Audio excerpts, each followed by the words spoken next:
फलानाको विरुद्धमा लाग्ने भनेर गरियो।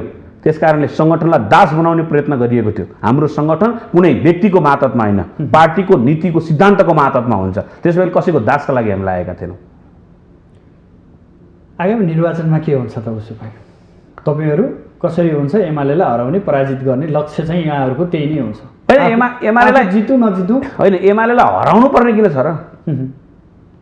हामीसँगै हुन्छ नि? होइन, हाम्रो त्यो छैन। हाम्रो त प्रष्ट छ कुरा। हामी एमालेलाई हराउ अभियान होइन हाम्रो, हामी आफू जित्ने अभियानमा लाग्छौँ नि। हाम्रो विचार ठिक छ, त्यस कारणले हामीलाई जनताले पत्याउनुहुन्छ भन्ने विश्वास छ, आत्मविश्वास छ। किन भन्दाखेरि पाएको मतको सदुपयोग नगरेर एमाले भन्दा बलियो शक्तिभरि यहाँहरू उदाउन सक्नुहुन्छ? सम्भावना छ? त्यो सम्भव निर्वाचनमा छ। यही पहिलो निर्वाचन हो, हामी अगाडि बढ्न सक्छौँ। आज छ। कार्यकर्ता छैन नेता? किन नहुने कार्यकर्ता? कार्यकर्ता नभएको भए यस्तो हुन्थ्यो। तपाईँ हेर्नु होला नि, स्थानीय तहमा हामीले त टिकट कलाइदिने भने अहिले केन्द्रीय कमिटी, पार्टीको केन्द्रीय कमिटी बनाउँदा हारालु गाह्रो व्यवस्थापन गर्न नेतृत्वलाई गाह्रो परिरहेछ भने हामीलाई युवा सङ्घ भित्रको केन्द्रीय कमिटी बनाउँदा गाह्रो, विद्यार्थी अनेरा सेवीको केन्द्रीय कमिटी बनाउँदा गाह्रो भनेपछि कार्यकर्ता नभएर गाह्रो भयो होला र। त्यस कारणले हामीसँग हजारौँ नेता कार्यकर्ता शुभचिन्तकहरूको पङ्क्ति छ। त्यो पङ्क्तिले पार्टी बनाएको। तपाईँलाई भने मैले शङ्करापुर नगरपालिका काठमाडौँको क्षेत्रमा 2 मा पर्छ। उहाँहरूले जो साथीहरूको परिचालनद्वारा उहाँहरू जित्नु भएको थियो, आज ती साथीहरू हामीसँग हुनुहुन्छ, नेतृत्वमा हुनुहुन्छ। उहाँहरू नेतृत्वमा हुनुहुन्थ्यो। च्यालेन्ज छ, यहाँहरूलाई च्यालेन्ज छ। अनि स्वाभाविक रूपबाट फुटबल खेल्दाखेरि अर्को चाहिँ कमजोर हुन्छ भनेर सोचिन्छ र? त्यो कुरा तपाईँले सोच्नुहोस्। किन भन्दाखेरि हामी हिजोदेखि नै यो देश कृषि प्रधान देश हो, तर कृषिमा आधारित भएका कुराहरूलाई हेर्ने हो भने हामीले सोच्यौँ कि गरेनौँ? होइन, हेर्नुहोस्, हेर्ने हो भने धेरै गर्नु पर्दैन। हामीले बैठक बसेर त्यसलाई पारित गर्न बाँकी छ। तर मैले साथीहरूलाई के भनेको छु भने अरू कुरो छोडिदिनुहोस्। अहिले एउटा घरमा 3वटा खुर्सानीको बिरुवा लगाउँ जम्मा। त्यसका लागि यो देशको 3 करोड जनसङ्ख्यालाई व्यवस्थापन गर्नका लागि 75 लाख फ्लाइटको आवश्यकता छ। त्यसपछि बल्ल शिर छानोमुनि हुनेछ। त्यो छानोमुनि शिर हुनका लागि हामी सोच्दैछौँ त्यो 75 लाख मान्छेहरूलाई कसरी व्यवस्थापन गर्न सकिन्छ भनेर सोचिरहेका छौँ। त्यसका लागि हामी सोचिरहेका छौँ शिक्षा, स्वास्थ्य र यातायातको कुरा सोचिरहेका छौँ। त्यो व्यवस्थाले ठिक गर्छ कि गर्दैन, हामी ठिक ठाउँमा जाँदैछौँ कि छैनौँ भन्ने विश्लेषण गर्न सक्ने युवा चाहिँ युवा सङ्घ नेपालमा छन्। यो 77 जिल्लामा छन्, यो केन्द्रमा मात्रै होइन। त्यसकारणले हामीसँग 101 युवा भविष्यमा यो देश हाँक्न सक्ने हिम्मत भएका साथीहरू हुनुहुन्छ। त्यस्तो छ र? देखिन्छ। हामी त गर्दैनौँ त्यस्तो। गर्नुहुन्न यहाँहरू? हामी बोल्दैनौँ त्यसरी। सहीलाई सही, गलतलाई गलत भन्छौँ हामी। त्यसकारणले हामी युवा, उमेरले मात्र युवा हुँदैन, विचार युवा हुनुपर्छ र नवीन कुराहरू, राम्रा कुराहरू सोच्न सक्नुपर्छ र पछिसम्मका दृश्यहरू देख्नुपर्छ। जसरी कविले वारी डाँडामा बसेर पारी डाँडाको भित्ता हेर्न सक्छन्, त्यसै गरी राजनीतिक कर्मी र युवा राजनीतिक कर्मीले अझै हेर्नुपर्छ। कमजोर छ साह्रै, सबै सकियो भन्ने थियो रामेछापमा गएको एमालेको भन्दा सबभन्दा ठुलो पार्टी। नयाँ ढङ्गबाट गयौँ हामी, यङ जेनेरेसन। अस्ति भर्खर शङ्करापुर नगरपालिकाको अधिवेशन भयो, त्यहाँ हामीसँगै सङ्गठित हुनुभएका साथीहरू, यङ जेनेरेसनले पार्टीको नेतृत्व सम्हालेको छ र सानो होइन।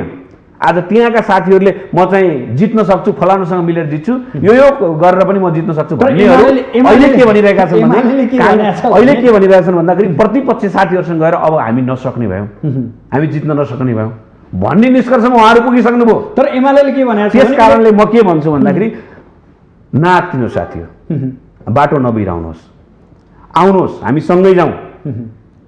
राम्रा साथीहरू पनि त्यहाँ हुनुहुन्छ। त्यो प्रवृत्तिका विरुद्ध लाग्नका लागि तपाईँहरूलाई फेरि आह्वान गर्छु, सँगै जाउँ।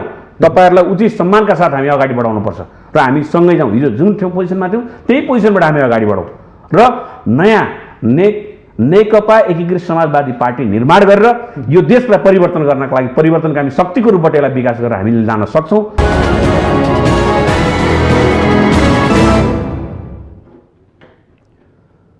दर्शकबिन नमस्कार। आजको सन्दर्भ कार्यक्रममा यहाँहरूलाई हार्दिक स्वागत छ। म सुदर्शन आचार्य।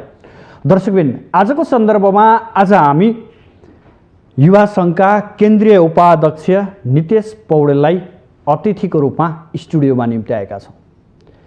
आज हामी राजनीति सँगसँगै युवा भूमिका र अब युवाले चाल्नुपर्ने कदममा विषय केन्द्रित भएर बहस गर्नेछौँ।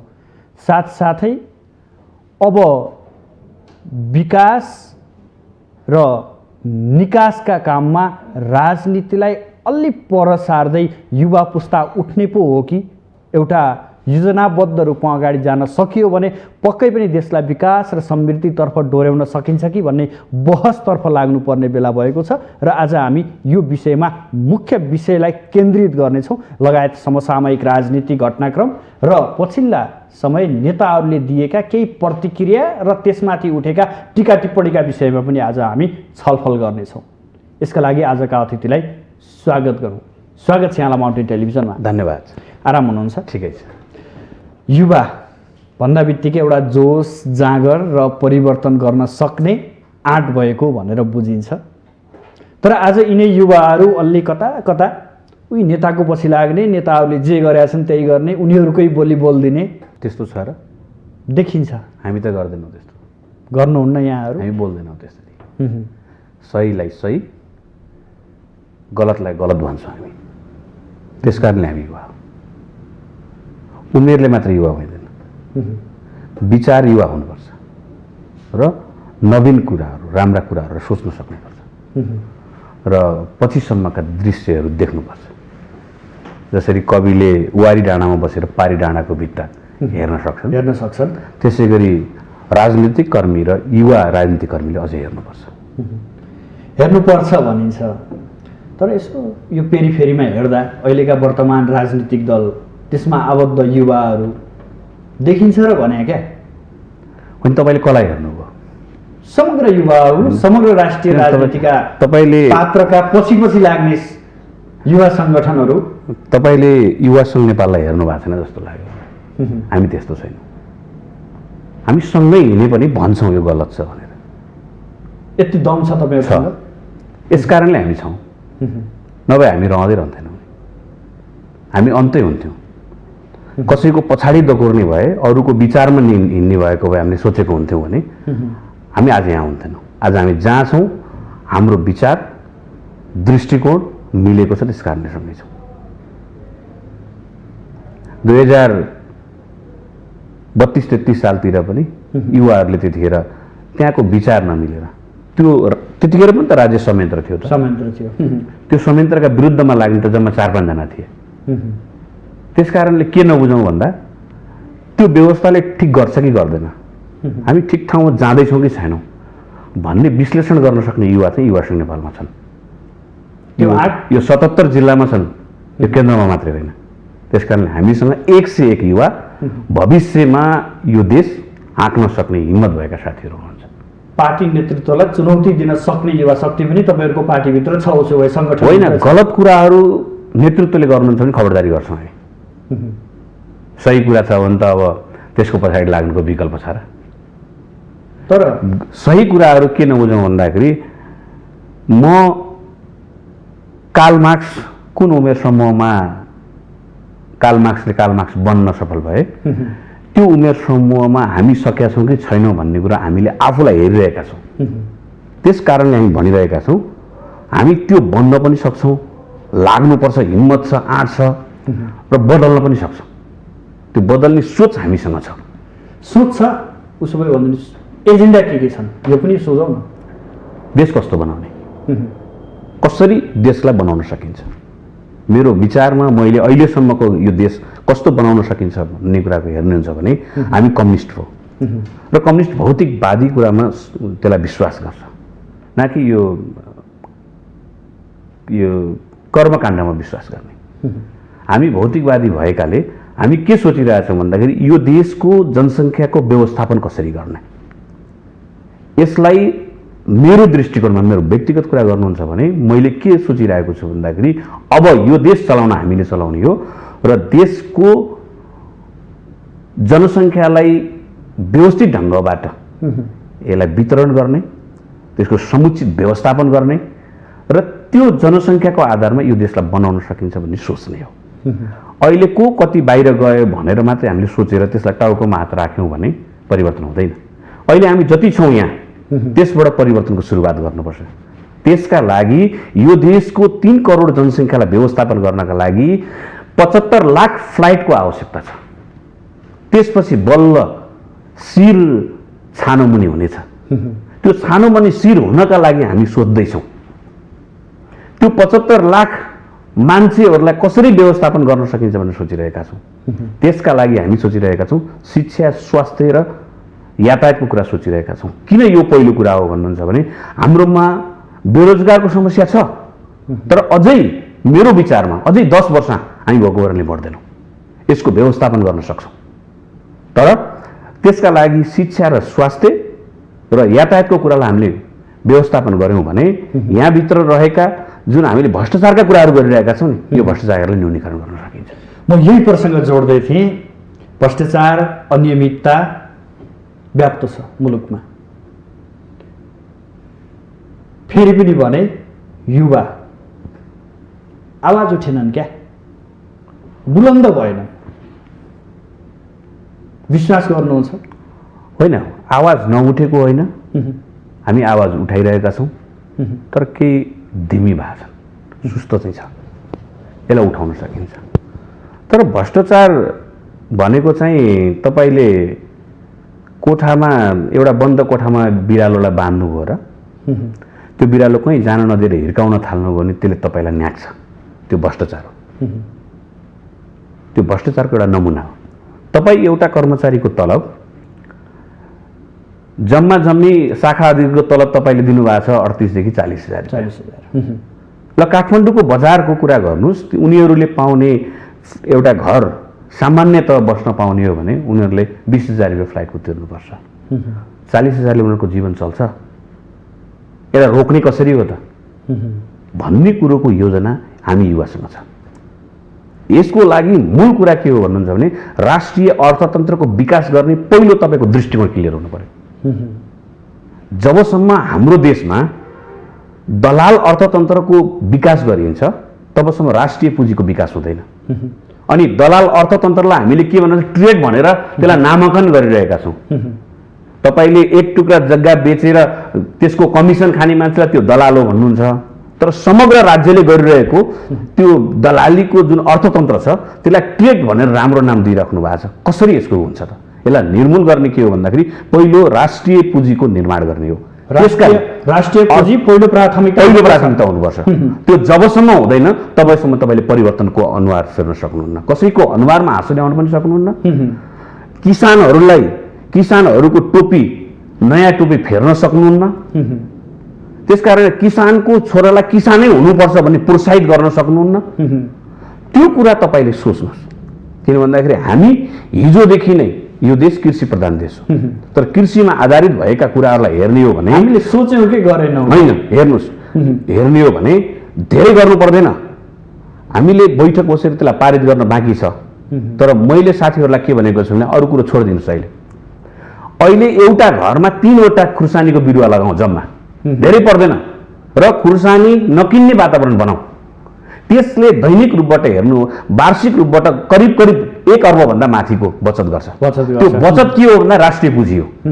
त्यो राष्ट्रिय पुँजी निर्माण गर्नका लागि हामी सबै लाग्नुपर्ने छ। हेर्दा सानो छ तर हेर्नुहोस् त कति ठुलो कुराहरू छ। आज तपाईँ हामीले किनिरहेको हाम्रो गोजिया भएको पैसा चाहिँ हामी चाहिँ मोबाइल किन्न नपाउने भन्छौँ, तर त्यो मोबाइल किनिराख्दा हामीले विदेशी विनिमयको जुन सञ्चय छ त्यो सञ्चय घटाइरहेका छौँ। यसका बारेमा हामी कसैले सोचेका छैनौँ। अनि हामी कस्न मात्रै खोजिरहेका छौँ। तपाईँ विदेशी विनिमयलाई बढाउनका लागि तपाईँले राष्ट्रिय पुँजीको विकास गर्ने कुराको चिन्तन गर्नुभएको छ त? अहिलेसम्म भएका अर्थमन्त्रीहरूले सोच्नु भएको छ त्यो बारेमा? अहिलेसम्म भएको सरकारले सोचेको छ त? अहिलेसम्म भएको कृषि मन्त्रीहरूले सोच्नु भएको छ त? कृषि मन्त्रालयले सोचेको छ त? एउटा किसानलाई अगाडि बढाउने भन्ने कुरामा म भन्छु तपाईँलाई, अहिले हामीसँग यो व्यवस्था जुन छ, यो व्यवस्था विरोधी मान्छेहरू पनि छन् यहाँ। त्यसकारण उनीहरूलाई चुनौती दिन चाहन्छु। यो व्यवस्था बदल्नु होइन, यो समाजको दृष्टिकोण बदल्ने कुरामा लाग्नुहोस्। तपाईँ भित्र रहेको जुन सोच छ त्यसलाई बदल्न लाग्नुहोस्। त्यो बदल्ने भन्ने कुरा के हो त भन्दा अहिले हामीसँग 753वटा स्थानीय तह छन्, यसलाई परिचालन गर्नु जरुरी छ। तपाईँ हेर्नुहोस् अहिले बन्दाकाउली बन्दागोबीको उत्पादन तपाईँले हेर्नुभयो भने धेरै टाढा जानु पर्दैन, यहाँबाट 3 घण्टाको यात्रा गर्नुभयो भने मोडेभन्दा अलिकति माथि जानुभयो भने त्यहाँ सिजनेबल बन्दा उत्पादन भइरहेको छ। तर अहिले बजारमा चाहिँ सिजनका उत्पादन नभएका ठाउँहरू छन्। त्यसकारणले हामी विविध एउटा मौसमको दृष्टिकोणबाट पनि हेर्नु हो भने भेराइटिज उसमा र हामी त्यसलाई संस्थागत रूपबाट लिएर जाने हो भने गैर के अरे बेमौसमी होइन, मौसमी तरकारी मात्रै हामीले व्यवस्थापन गर्यौँ भने हाम्रो देशको राष्ट्रिय पुँजी निर्माण गर्न सकिन्छ। सामान्य कुरा छ। तपाईँ मैले पहिला पनि भनेको थिएँ तपाईँको यस कार्यक्रममा, यो देशको उत्पादन हुने स्याउ जम्मा 365 दिनमध्ये 15 दिनलाई मात्रै पुग्ने स्याउ उत्पादन हुन्छ र त्यो स्याउ त्यसपछि 350 दिनका लागि विदेशबाट स्याउ आउँछ। यसलाई निर्यात गर्ने होइन, आयातलाई रोक्ने कुरा मात्रै सोचौँ न। अहिले निर्यात गर्नेतिर तपाईँ किन जानुहुन्छ? पहिला आयातलाई रोक्यौँ भने मात्रै, आयातलाई रोक्यौँ भने अहिले भइरहेको हाम्रो विदेशी जुन दाजुभाइ दिदीबहिनीहरूले ती त्यो कालकोठरीमा भनौँ न एक किसिमले भन्ने हो भने गर्मी प्रचण्ड गर्मीमा गएर कमाइरहेको जुन पैसा छ, रगत र पसिनाहरू बगाएर कमाएको पैसा, त्यो विदेशी पैसा सञ्चय, विदेशी मुद्राहरू सञ्चय हुनेछ र राष्ट्रिय पुँजीको विकास गर्न सकिनेछ। यो कुराहरूलाई सोचौँ न।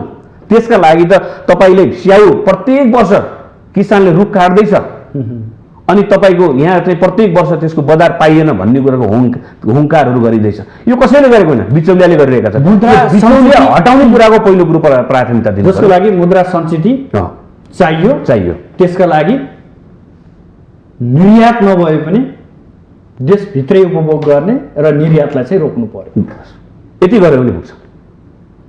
अहिले आयात गर्ने कुरै छोडिदिउँ हामीले, पहिलो निर्यात गर्ने कुरा चाहिँ रोक्न खोजौँ र हामीलाई चाहिने न्यूनतम कुराहरू, बिहान खाने खुर्सानी, खाना खाँदा टोक्ने खुर्सानी,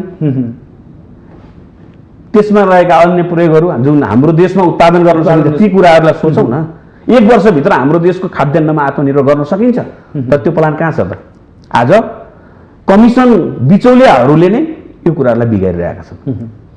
स्याउको बोट प्रत्येक वर्ष कर्छ, उत्पादन घटाउने र बाहिरबाट निर्यात गर्दा त्यसबाट आउने कमिसनबाट केही व्यक्ति धनी भइरहेका छन्। त्यसका बारेमा धावा बोल्न जरुरी छ कि छैन? यो भनिन्छ, योजना बनिन्छ, कार्यान्वयनतर्फ अलिकति पनि अगाडि सरिँदैन क्या। हाम्रो कमजोरी यहाँनिर छ। होइन, हामी गर्छौँ भनिरहेको छौँ, हामी गर्न सक्छौँ, सक्षम छौँ हामी, तर गर्ने कहिलेबाट भन्ने कुरा हो। अब पहिलो कुरो त मलाई एउटा चुनौती छ। युवालाई चुनौती के छ भन्नुहुन्छ भने हामी युवालाई हामीले अहिले सोचेको सोच बचाइराख्नु पहिलो चुनौती हो। यो सोचलाई हामी त्यो पोस्टमा पुग्दा बचाउन सक्छौँ कि सक्दैनौँ। समस्या कहाँ हो भन्दाखेरि बोलिन्छ, गरिँदैन। त्यसकारणले जनताले पत्याउन छोडिरहेका छन्। व्यवस्थाको खराबी होइन, व्यक्तिको खराबी छ। त्यसकारणले म भन्छु नेतृत्वकर्ता कस्तो छ सोच्नुहोस्। नेतृत्वकर्ता ठिक छ र त्यसले देशका लागि सोच्छ भने त्यसलाई जिताउन जरुरी छ।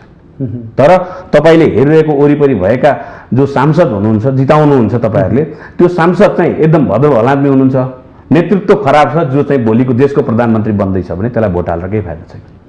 त्यसकारणले पहिलो कुरो फर्स्ट देशको नेतृत्व गर्न जाने त्यो पार्टीको बिलोङ्स गर्ने व्यक्ति कस्तो छ त्यसलाई हेर्नुहोस्। म यही टेलिभिजनबाट आह्वान गर्न चाहन्छु कि तपाईँले छोरी ज्वाइँलाई दिनुभन्दा पहिला त्यो ज्वाइँ कहाँको भनेर टेस्ट गर्नुहुन्छ भने जुन पार्टीलाई तपाईँ भोट हाल्दै हुनुहुन्छ त्यो पार्टीको नेतृत्वले यो देशलाई कहाँ लाँदैछ भन्ने कुरोको बारेमा पहिला हेर्नुहोस्। किन भन्दाखेरि तपाईँ हाम्रो सामु भएका नेता नेतृत्वहरू अहिले चाहिँ टेस्टेड छन्। नेपाली जनताले टेस्ट गरिसकेका छन्। करिब 30 वर्षको अवधिमा यिनै नेता छन्, यिनै सत्तामा छन्, यिनै सत्ता बाहिर छन्, खेल यिनीहरू भइरहेछ। तर आज हामी तिनीलाई अझै पनि पत्याइदिइरहेछौँ। होइन, त्यही त टेस्टेड छन्। नयाँ मान्छे तपाईँले चाहेर तुरुन्तै आउँदैन रहेछ। आज तपाईँ सुदर्शनजी यहाँ हुनुहुन्छ, इन्टरभ्यू लिन बस्नुभएको, नयाँ मान्छे कोही आइदियो भने इन्टरभ्यू लिनै गाह्रो हुन्छ कि। सुदर्शनजी बन्नका लागि सुदर्शनजीको मेहनत एउटा छँदैछ, तर यसमा माउन्टेन टेलिभिजनको पनि लगानी छ। यो कुराहरू हामीले बिर्सिनु हुँदैन। त्यस कारणले यो समाजमा भएका नेताहरू निर्माण गर्नका लागि यो समाजको पनि लगानी छ। कोही नेता बन्छु भनेर तुरुन्तै अहिले आएर तुरुन्त जादुको छडी जस्तो बन्न सक्दैन। त्यसो भए लगानी छ, लगानी भएको व्यक्तिहरू कस्ता कस्ता व्यक्तिहरू उत्पादन भएछन् भन्ने कुराको सोच्ने, त्यसलाई दण्ड दिने काम पनि हामीले गर्नुपर्छ र नेपाली जनताले गर्नुपर्छ। अब त्यसको दिन आइरहेको छ। तपाईँ यसो भन्नुहुन्छ, म फेरि युवाकै प्रसङ्ग जोड्छु। तपाईँहरू बाहिर धेरै कुरा गर्नुहुन्छ, हामी परिवर्तन गर्छौँ, हामी नेताहरूलाई च्यालेन्ज गर्न सक्ने अवस्थामा छौँ भन्नुहुन्छ, तर त्यही नेताले यो केटा चुप लाग्यो भन्यो भने चुप लागिदिनुहुन्छ कि यो हिसाबले पनि कमजोरी युवाहरूमा छ कि भन्ने कतै कतैबाट देखिन्छ कि यो पनि। खोइ हामीलाई कसैले पनि भनेको छैन अहिलेसम्म। म यो टेलिभिजनमा आउँदा मलाई कसैले पनि रोकेन त। तपाईँ जान हुँदैन, टेलिभिजनमा बोल्नु हुँदैन भनेर कसैले सोचेन त, भनेन। अब नभन्दा त तपाईँले आरोप लगाइदिनु भयो भने त आरोप मात्रै हो नि, त्यसलाई पुष्टि गर्नु पर्यो। तर तपाईँले नेतालाई गाली गर्नुभयो भने तपाईँलाई केही बेरपछि फोन पनि आउन सक्छ, मलाई किन गाली गरे, मेरै पार्टीको व्यक्ति भएर, मेरै कार्यकर्ता भएर भनेर आउन सक्दैन। होइन, गलत मान्छे छ भने प्रवृत्तिलाई गाली गर्ने हो। व्यक्ति त केही पनि होइन, प्रवृत्ति सबभन्दा ठुलो खतरनाक हुन्छ। ममा युवा प्रवृत्ति छ कि छैन र ममा तपाईँले भनिरहेको नेताहरूको प्रवृत्ति छ कि छैन, त्यो प्रवृत्तिधारीलाई गाली गर्ने हो, त्यो प्रवृत्तिका विरुद्धमा लड्ने हो। व्यक्ति आज छ, भोलि छैन। त्यस कारणले संस्था ठुलो कुरा हो, तर राष्ट्रिय राजनीतिमा व्यक्तिवाद हाबी भएको छ नि अहिले। त्यसैका विरुद्धमा हामी लाग्यौँ। तपाईँलाई भनौँ, हाम्रो पार्टीभित्रको विद्रोह व्यक्तिवादका विरुद्ध हो। व्यक्तिले को दिमागमा सनक चढ्यो, त्यसले गर्यो जुन काम, त्यो गलत थियो भन्ने थियो।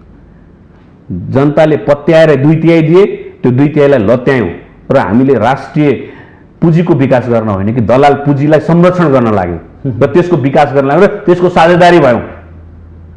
त्यसकारणले यो साझेदारी नहौँ, जनताको जीवनमा खेलवाड नगरौँ भनेर औँला उठायौँ र त्यो व्यक्तिवादी हावी हुन खोजिसकेपछि आन्दोलनप्रतिको गद्दारी हुन्छ भनेर आन्दोलनलाई संरक्षण गर्नका लागि विद्रोह गरेर अगाडि बढेको छ।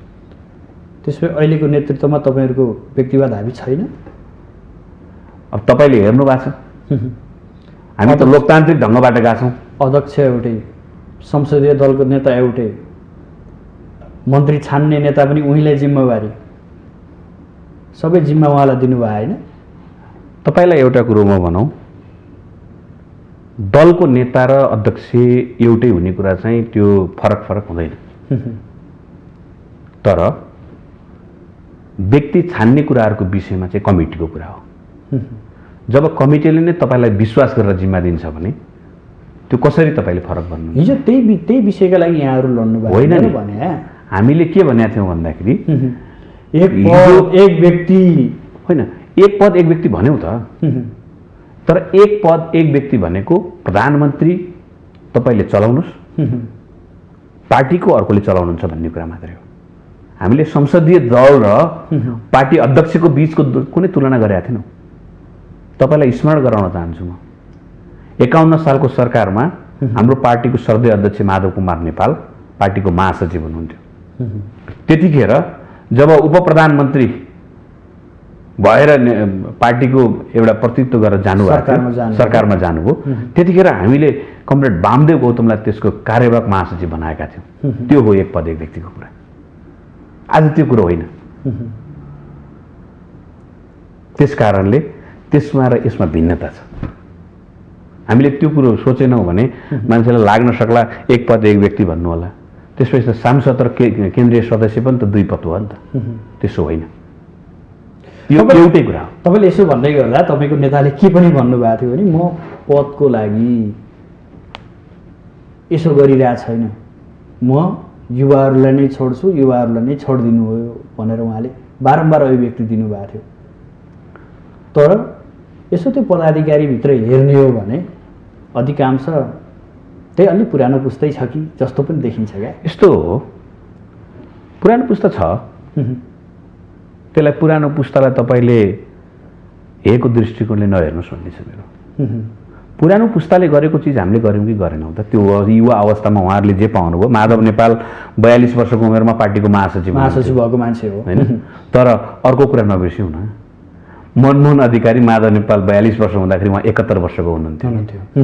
त्यसकारणले 2वटा पुस्ताको बिचको सम्मिश्रण थियो। यो पार्टी पनि हामी त्यो गर्न चाहन्छौँ। अनुभवी पुस्ता र इनर्जेटिक युवा यो दुईटाले ल्याउन चाहन्छौँ। त्यो ल्याउने गरी हामी अगाडि सोचिरहेका छौँ। आलोचना भयो क्या? हेर्नुहोस्, अब यो राम्रो काम गर्दा पनि आलोचना, नराम्रो काम हुँदा झनै आलोचना हुन्छ। तर प्रवृत्ति दोहोरिन्छ कि दोहोरिन्न भन्ने कुरो प्रमुख हो। हामी प्रवृत्तिका विरुद्धमा छौँ, प्रवृत्ति दोहोरिन दिँदैनौँ। दोहोरियो भने फेरि विद्रोह हुन्छ, फेरि अगाडि बढ्छ। नबिर्सिए हुन्छ कसैले पनि कि यो पार्टी बनाउन, यो व्यवस्थाका विरुद्धमा लाग्नका लागि त्यतिखेर जम्मा 4-5 जना मान्छे मात्रैले आवाज उठाएको। आज त आवाज उठाउने धेरै छन्। हाम्रा बोलीहरू बन्द गर्न सक्ने कोही छैन। त्यसो भएले बोल्न सक्ने ठाउँमा पुर्याउने नेता उहाँहरू नै हो। यसो भन्दै गर्दा लामो समयसम्म साथ दिएका नेताहरूले पनि छोडेरै गएको हो नि, यो पनि सम्झिनुपर्छ नि। यस्तो छ, उहाँहरूलाई प्रवृत्तिका विरुद्धमा लड्छु भन्नुभयो, तर आँट गर्नु भएन। आँट गरिदिएको भए हुन्थ्यो भन्ने थियो हाम्रो अपेक्षा उहाँहरूसँग थियो। अगाडि सारे भिरको छेउमा लयो र आफूहरू फर्के, मलाई त्यहाँबाट धकेलिदिए होइन। त्यो अरू कुराको बारेमा त अब उहाँहरूले नि कसले बोल्नुभयो त्यो गर्नु होला। तर मेरो यति कुरा छ, नेताहरूले जे सोच्नु भएको थियो त्यो गर्न सक्नु भएन। त्यस कारणले मैले भने नि तपाईँलाई सुरुमै, मैले अहिले सोचेको कुरो म पदमा पुग्दा त्यो कुरालाई बचाउन सक्छु कि सक्दिनँ, मेरो जीवनको सबभन्दा ठुलो चुनौतीको विषय थियो, अरू केही पनि छैन। कतै अप्ठ्यारो लागेको छैन? त्यत्रो ठुलो सङ्गठन, त्यत्रो लामो अन्तरसङ्घर्ष जीवन व्यतीत गरेर फेरि अहिले एउटा नयाँ पार्टी, नयाँ चिराबाट जानुपर्ने, सङ्घर्ष धेरै गर्नुपर्ने, उतै ठिक रहेछ, उतै बसेको भयो भने अलि ठुलो पार्टीको सङ्गठनको नेता पो भइन्थ्यो कि भन्ने लाग्दैन कहिलेकाहीँ?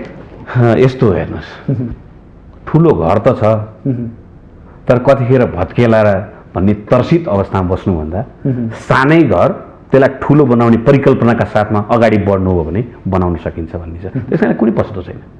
हामी लाग्यौँ, राम्रो गऱ्यौँ, आन्दोलनलाई संरक्षण गरेर लिएर जान्छौँ। हाम्रो भित्र पनि त्यसकालका प्रवृत्ति यदि दोहोरिए भने त्यसका विरुद्धमा हामी लाग्न सक्छौँ। त्यो हिम्मत छ। वामदेवले पनि भन्नुहुन्थ्यो कि, वामदेव गौतमले पनि भन्नुहुन्थ्यो त्यो बेला, यिनीहरूले गलत गरे महाकाली सन्धिको कुरा प्रसङ्गबाट हामी बस्न सक्दैनौँ भन्नुहुन्थ्यो। उहाँहरू कस्तो अवस्थामा पुग्नु भएको थियो पार्टी एकता हुँदाखेरि, यो पनि त विचार गर्नुभयो होला नि? होइन, अब वामदेव गौतम कुन परिस्थितिमा आन्दोलनमा लाग्नुभयो त्यो फरक परिस्थिति थियो। तर नेतृत्वमा विचारको क्षण परिवर्तन हुने चरित्र हुन्छ नि, त्यसले पार्टी बन्दैन। पहिलो कुरो तपाईँको दृष्टिकोण क्लियर भयो भने सानोले पनि ठुलो गर्छ। 5 जनाले सुरुवात गरेको कोअर्डिनेसन केन्द्र आज यत्रो पार्टी बनाएर आयो। कसैलाई लागेको छ त्यतिखेरको परिस्थिति बेग्लै थियो, अहिले बेग्लै छ, कसरी बनाउन सक्नुहुन्छ भन्ने होला। तर तपाईँले आफ्नो चरित्र छोड्नुहुन्छ भने तपाईँको चरित्र के हो?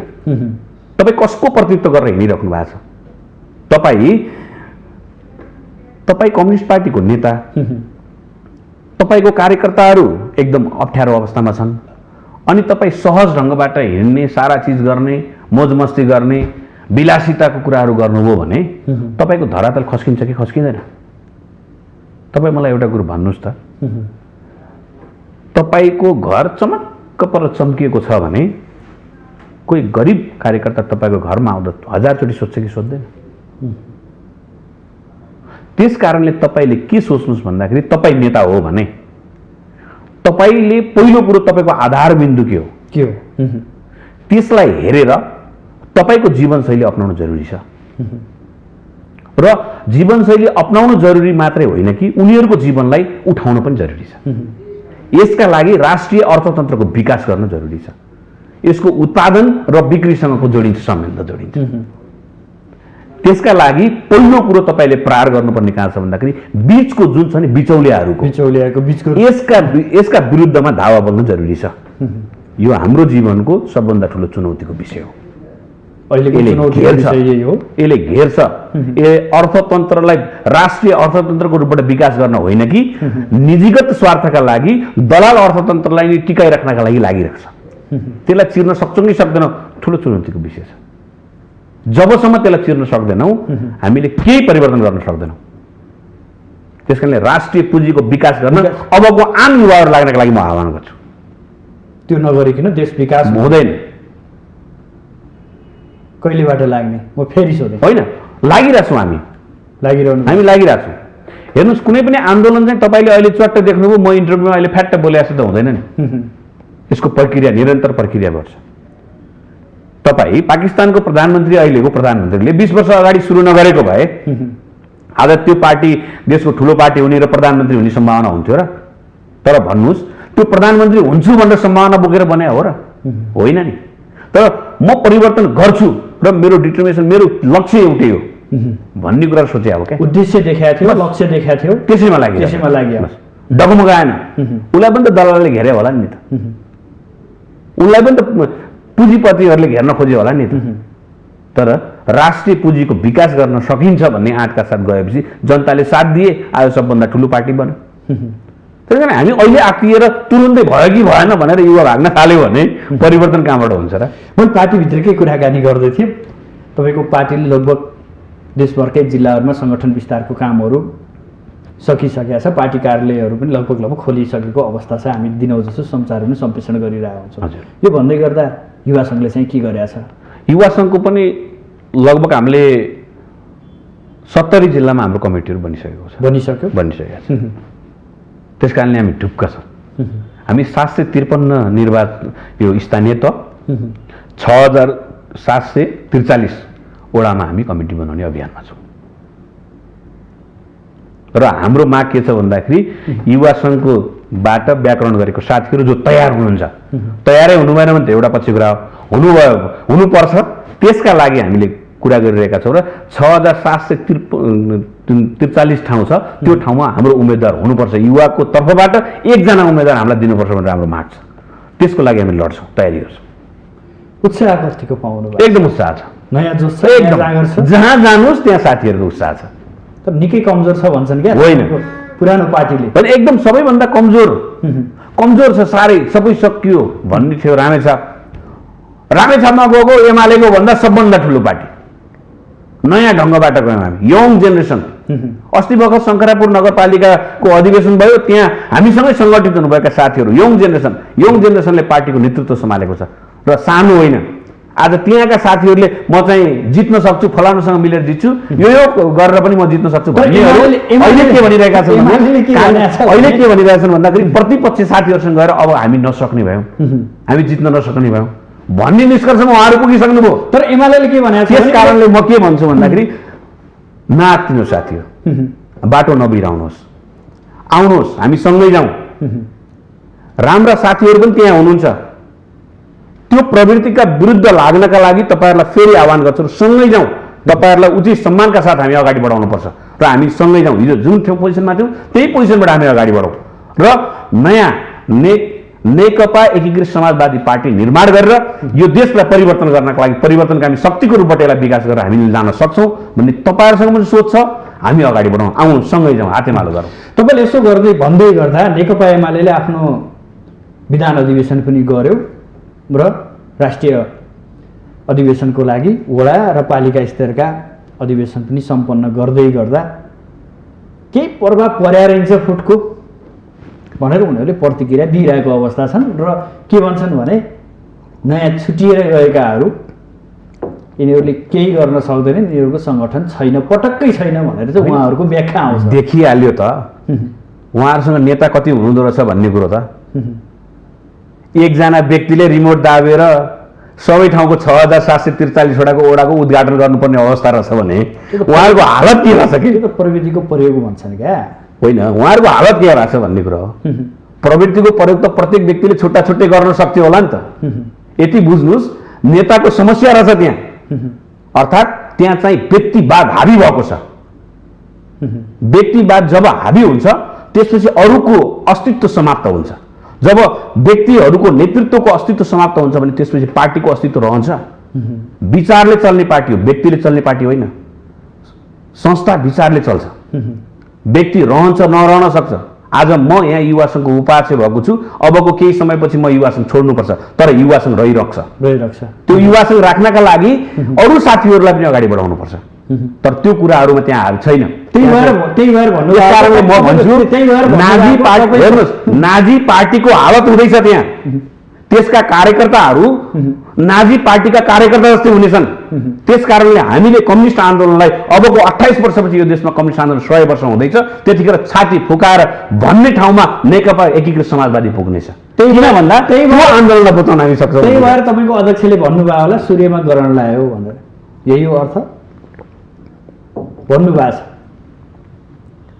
अब त्यो कुरा त अध्यक्षसँग सोध्नुहोस् किन भन्नु होइन। आफू लामो समयसम्म त्यही पार्टीमा सङ्घर्ष गरेर त्यसैको नेतृत्व गरेको मान्छेले आफू पार्टी विभाजन भएपछि सूर्यमा ग्रहण लाग्यो भन्दै हिँड्नु भएको छ। तपाईँले एउटा कुरो संसारलाई पनि हेर्नुपर्छ। महाथिर, मलेसियाको महाथिर 62 वर्षको उमेरमा महाथिरले धेरै कुराहरूको विकास गरे।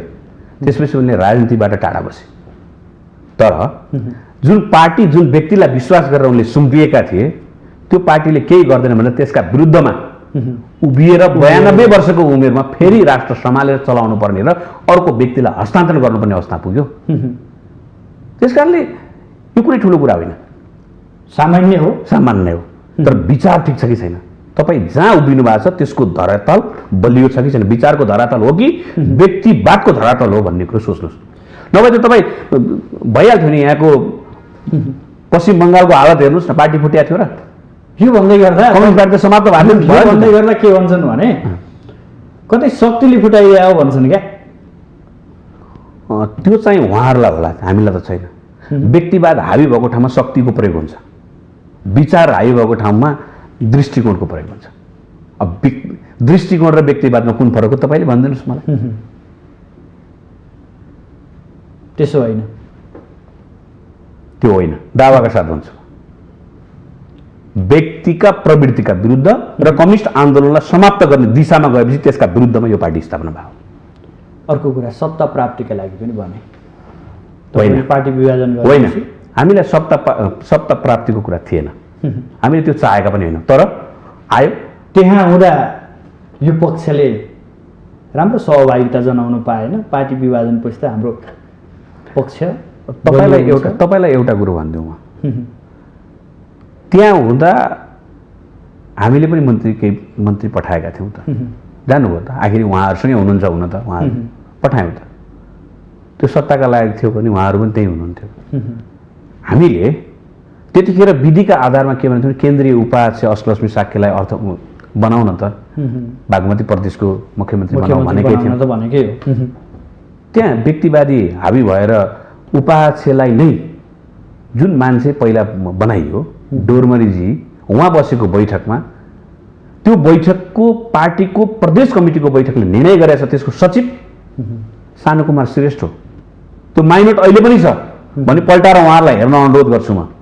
त्यतिखेर के लेखिया थियो भन्दाखेरि अष्टलक्ष्मी साक्य पार्टीको उपाध्यक्षलाई प्रदेशमा किन उठ्न भनियो भन्दा भावी मुख्यमन्त्रीका लागि उठाइएको हो भनेर निर्णय गरेको छ।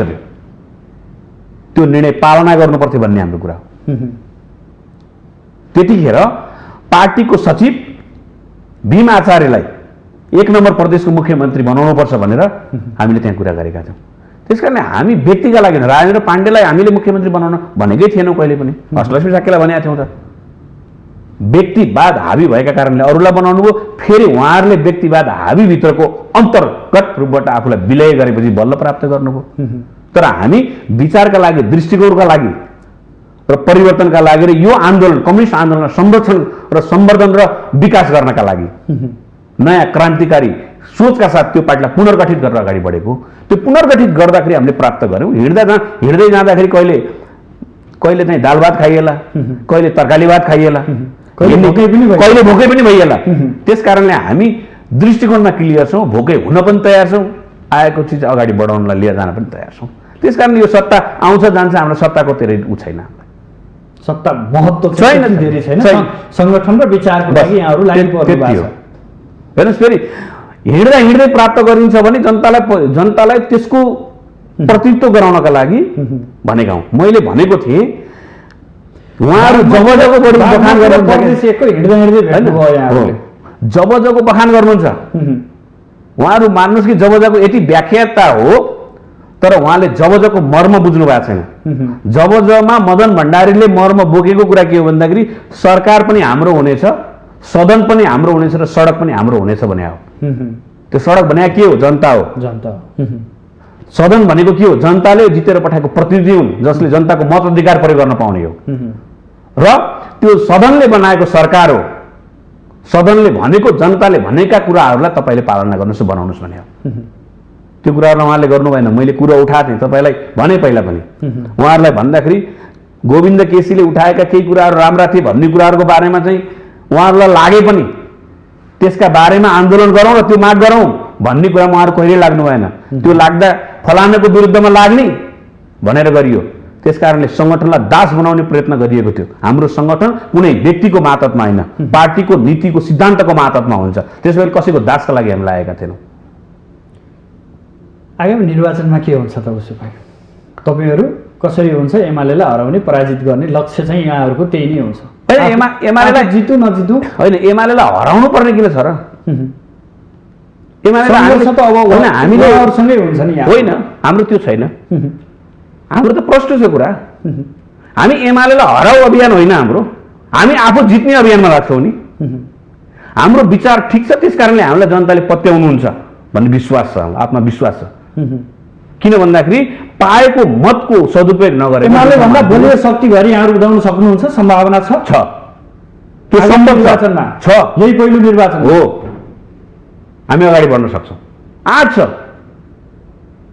कार्यकर्ता छैन नि त? किन नहुने कार्यकर्ता? कार्यकर्ता नभएको भए यस्तो हुन्थ्यो।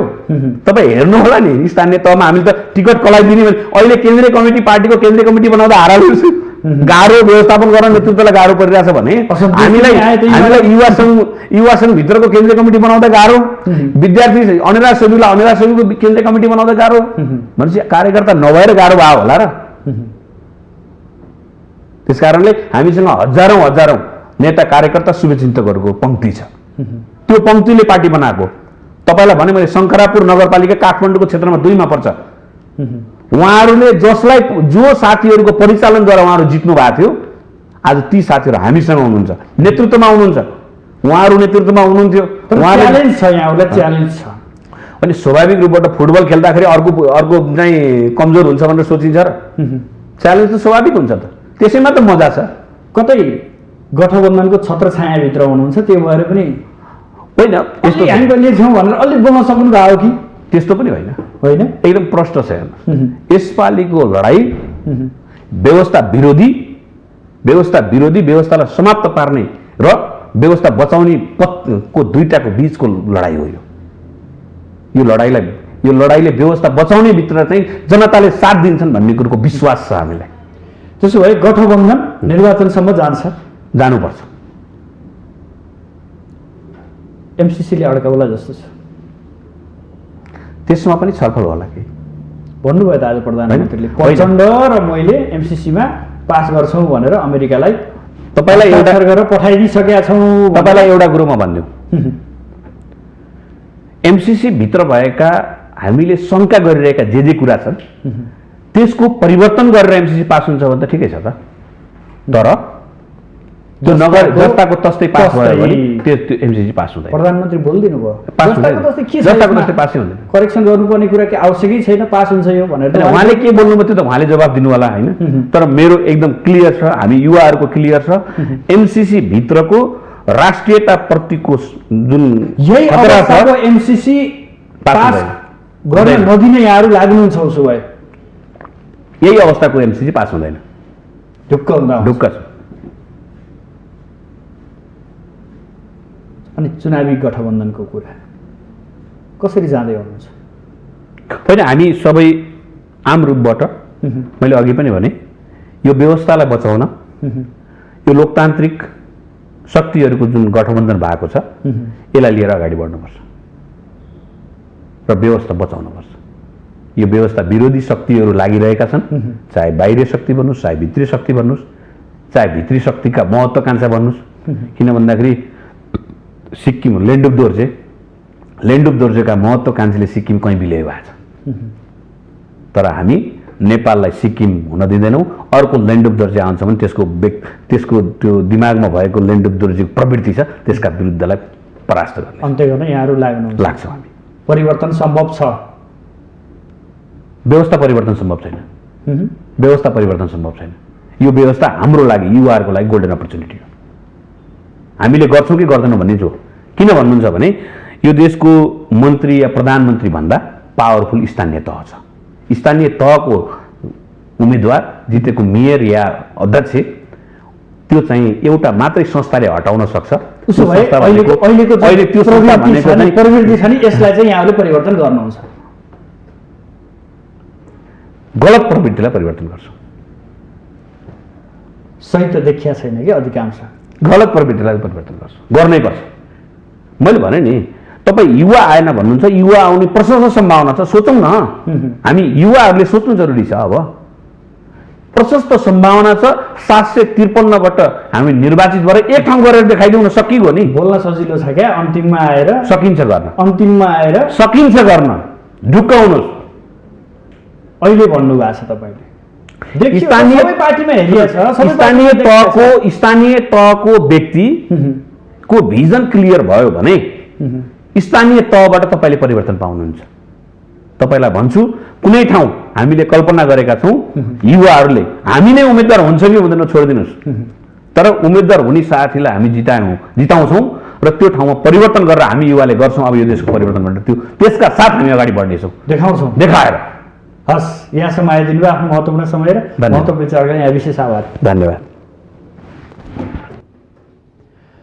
आदरणीय दर्शकबिन, आज हामी विशेष गरेर परिवर्तन सम्भव छ हाम्रै पालामा, अर्थात् युवा हामी कसरी अगाडि बढ्ने र यो समग्र राजनीतिक किचलोलाई छिचोल्दै विकास र निकासका लागि कसरी आगामी यात्रा तय गर्ने, यसमा राजनीतिक दलको भूमिका के हुन्छ, शीर्ष नेताहरूको भूमिका के हुन्छ र युवाहरू कसरी अगाडि पाइला चाल्नु ठिक हुन्छ भन्ने विषयमा केन्द्रित रहेर बहस गऱ्यौँ।